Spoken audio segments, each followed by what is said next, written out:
honourable member for Calgary Centre. Mr. Speaker, in August, Germany's leaders came to Canada begging us to help offset their dependence on Russian gas. Our Prime Minister replied, there is no business case for Canadian LNG. Au contraire, refuted Canada's actual business leaders. The opportunity for tens of thousands of Canadian jobs is quite clear.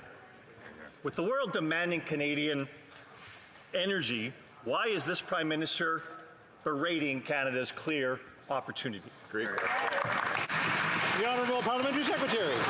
Speaker, Canada is committed to tackling the concurrent crises of global energy security and climate change, but we will do so in a manner that accounts for and works to minimize domestic emissions and do so in a manner that ensures any resulting emissions fit within Canada's climate plan.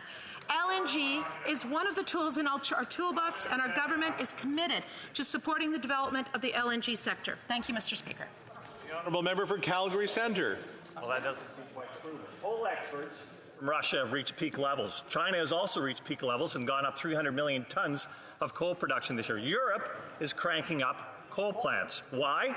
Because the LNG that Canada could have supplied has been held up by this government's policies. Canadian LNG has a carbon footprint half that of the coal that's ramping up around the world. When will this government get out of the way and provide the planet with the carbon emission fuel we need to decarbonize? The Honourable Minister of Environment and Climate Change.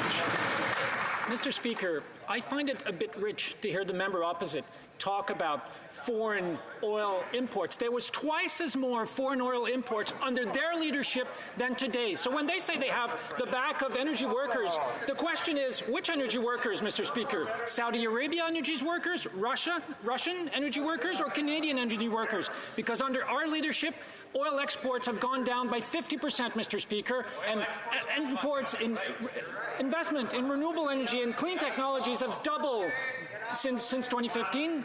I think we have no lessons to receive from the member opposite on energy, Mr. Speaker.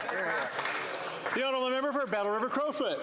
Mr. Speaker, it is disgusting. The NDP Liberals have not learned their lesson. They continue on this dangerous crusade to shut down Canada's oil and gas sector, something that is not only economically disastrous, but is dangerous for our world and bad for the environment, and puts my constituents as well as oil and gas workers from every province in the country out of work. Will this minister put an end to his activism and let Canada's oil and gas workers deliver the energy that this world needs? The Honourable Parliamentary Secretary. Mr. Speaker, when we're talking about transition, we're not only talking about the future of the industry and sustainable jobs, we're talking about economic opportunities for communities across our country.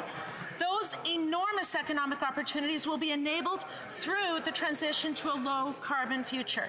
Those opportunities will vary by region. They are particularly in Alberta, and it will be based on local economies and geography. Thank you, Mr. Speaker. The Honourable Member for Langley Aldergrove. Mr. Speaker, this ideologically driven minister wants to leave our natural resources in the ground, and instead they want to mine Canadian workers' paychecks. I can tell you, Mr. Speaker, the last thing Canadian workers need is more inflationary taxation. Will these Liberals get out of the way of our hardworking oil and gas workers, and instead, will they do the right thing? Will they supply the world with clean and ethical Canadian energy? The Honourable Minister of Environment. Mr. Speaker, I'd like to quote an extract from an article that the new Director of Communications for the Conservative Party of Canada said, and he said, instead of scoring cheap political points on Trudeau's carbon tax, Conservatives need to get serious and offer their own alternative. I agree with the new Director of Communications for the Conservative Party of Canada, Mr. Speaker. I know we can't use members' names in the area. Just a reminder that we can't use names. Prime Minister, honourable ministers, those kinds of things. Even if we quote, we can't use it. That's it's a rule that's been around for a while. The honourable member, London Rapid. The honourable member for Lac-Saint-Jean. Mr. Speaker, the government expects 50,000 people to come into Canada through Roxham Road this year. That's not about to change, according to U.S. Secretary of State Antony Blinken.